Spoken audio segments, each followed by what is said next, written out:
Hi, today we're gonna do invert binary tree, and the reason I haven't been uploading was because I was doing my OA, and what's it called? I kind of did bad on it, so like now I gotta like lock in really hard and like learn other data structures.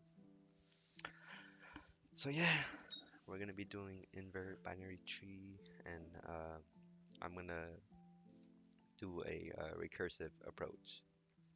So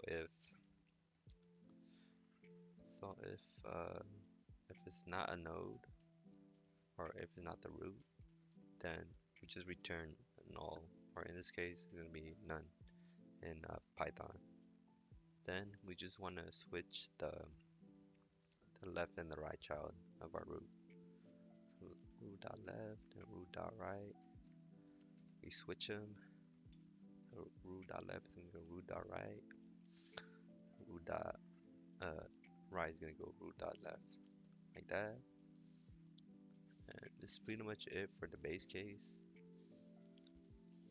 Now we just want to call the function on the child of the left and the right. So self dot invert tree dot left. I'm gonna copy and paste that.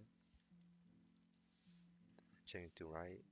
And now we can just return the root, and that will give us the inverted binary tree.